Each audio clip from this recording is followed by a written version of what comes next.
This video is to discuss the yoke, which is in the McCall's pattern 6932. It's also called by some a camp shirt. And I picked this pattern out because I thought I wanted to make a shirt that looked roughly like that. I wear a 2XLT. Now this this pattern was for extra large through 3 extra large, and I thought, well, all I really want to do is lengthen the tail. And my neck's rather wide. I thought about increasing the neck size too. So I bought this blue check fabric, I guess a medium weight fabric. And where I got stuck, I'm not an experienced sewer, so where I got stuck was on the yoke, and I had to call McCall's. Fortunately, they walked me through it, but I want to discuss a little bit about a regular yoke versus what you're going to get here, and I have a flaw there. I'm not actually going to finish this shirt. I think I put the sleeves in wrong.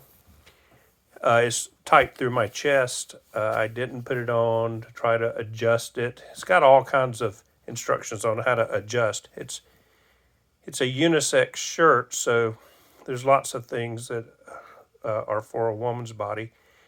And I think that, well, for my body, I just needed an XXL pattern that was a little more straightforward.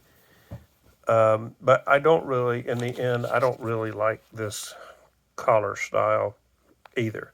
So the shirt on the B, I should have paid more attention to what that collar looked like. Okay, so here is, well, we'll go to this side. It's a little cleaner. Here is where that yoke is. So on the inside, it's sort of normal. And then where it's not normal is here to the front side. It does not attach all the way down. So all of these things that you see on the internet about how to do the burrito approach, they don't work. So you need to, I wish I had not sewed this in yet, but you see this is not even, there's no instruction for even finishing that, but that's the inside of the front piece. So let me flip that over so you can get another perspective of where we are in this shirt, if you can't tell already. So there I've sewed one pocket on, and there's the sleeve coming out. And here's the front. I haven't put any buttons on there yet.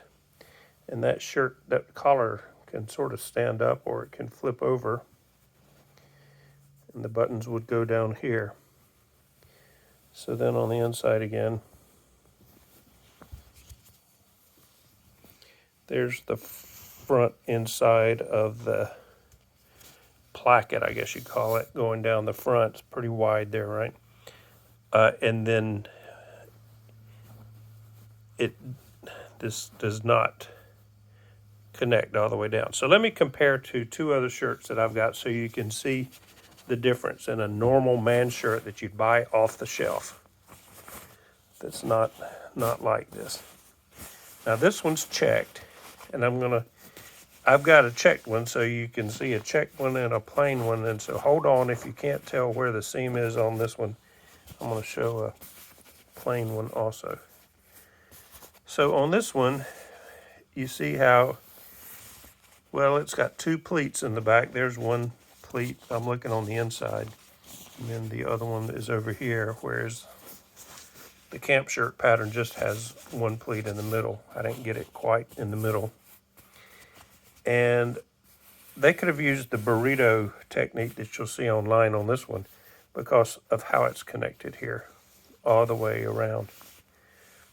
But you can't do that on the other shirt because once you cut it out on the pattern, it doesn't allow that. I guess you could try to modify that placket a bit. Okay, so here's a beautiful Tommy Bahama shirt. Something akin to it. Caribbean. It's not Tommy Bahama, but it's sort of, a Tommy Bahama knockoff, I think, from Dillard's. And, you know, this was sort of the type of shirt that I was going for. I didn't notice how different the collar was, but anyway, beginner's mistake. So this is a short sleeve, obviously. I'll flip this out, let you see the inside of the yoke here. You'll see the same thing. The yoke connects from the collar down through the shoulder, and it connects all along the sleeve. So there's no place that it does not connect, and all the instructions online have to do with that. And the instructions in this pattern, they're not real clear. So hopefully by the picture that you've seen, they'll all be clear. So let's look at what this yoke looks like on the back after this one's finished. So this is the professional shirt. Two pleats, and the yoke connects to the front and to the sleeve over here, and then to the back. Now let's go back to the camp shirt. Yeah, ignore my dirty clothes on the floor. Camp shirt, when I turn it over,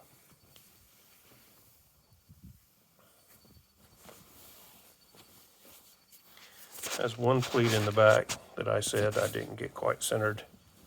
I would have worn it anyway because it didn't really matter.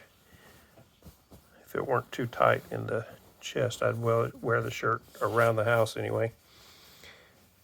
Okay, so it looks the same back here, see? It's connected along the back, along the sleeve, and along the front. Now, you know, I was trying to modify this neck a little bit, and it came out okay. I didn't really have any problems with that. The chest is where I had the issues. And I'm not really good at sewing, and the instructions were not great on this collar.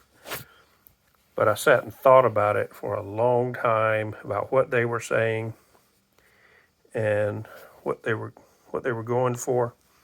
And eventually I got it in the way they wanted it in. But goodness, these patterns could really use a lot of videos to help. Okay, good luck with McCall's 6932.